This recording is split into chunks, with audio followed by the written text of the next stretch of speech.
These pair of shades over here help to protect me from sunlight.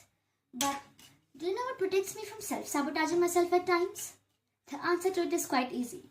Compassion, self-love, खुद से प्यार करना.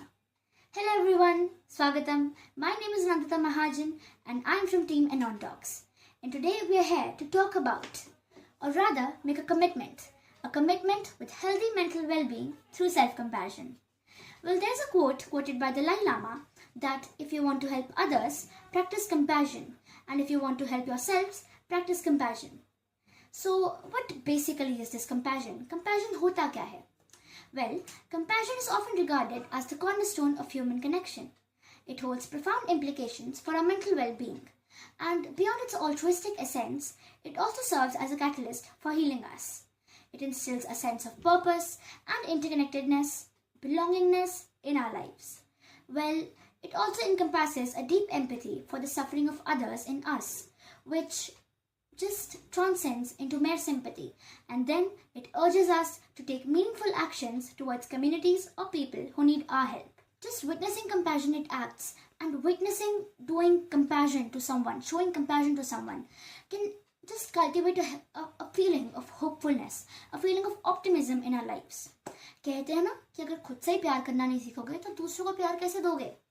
Well, compassion is all about extending the same amount of love and care which we extend to others, but खुद को नहीं करते. And it involves acknowledging our struggles, our problems without judgment, without criticism, and embracing our humanity with empathy and acceptance. Ab, there are three pillars to this. First one is self-kindness versus self-judgment. Well, there is a huge difference between these two words. Behaving kindly with ourselves or judging ourselves. Well, we should prefer treating ourselves with gentleness rather than doing self-criticism to ourselves. So that's what it is. And the second one is common humanity versus isolation. We should learn to recognize the fact and accept the fact that during our struggles or during our problems, we're not alone. We have our loved ones, we have people who we can talk to, and we have people who will listen to us. So don't be afraid to reach out for help whenever you feel like you're going through something.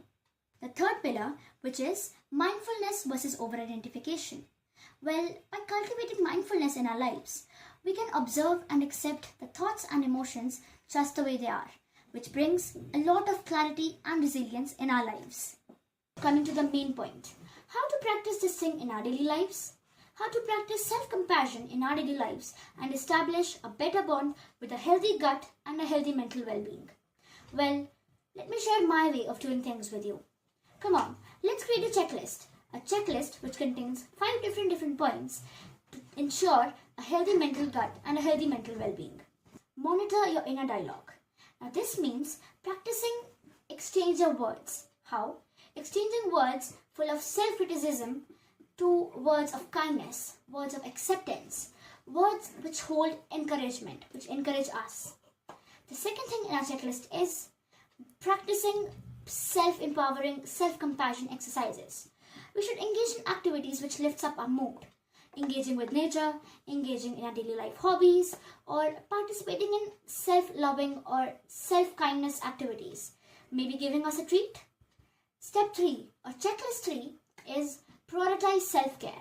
Now, dedicate some time to yourself, like coming off from your social life, coming off from your physical activities. Just spend some time with yourself.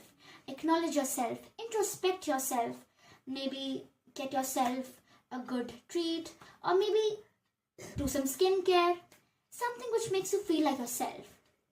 Now, coming on to checklist number 4, or checkpoint number 4, which is cultivate mindfulness. Now, what does cultivating mindfulness means? A healthy mind or a feeling of mindfulness will just, anchor us to be in a present moment. The fifth, the last but not the least point of our checklist, which is honoring rest. Honoring rest, giving ourselves rest from physical, emotional, mental and spiritual aspects in life is very important. By honoring our need for this rest across these dimensions, we not only cultivate self-compassion, but we also lay a groundwork for holistic well-being, for holistic development and our inner self-peace. Well, now that we have come to an end, a conclusion to our talk of today, I'd like to end this thing with a quote that if your compassion does not include yourself, it is incomplete. Always remember.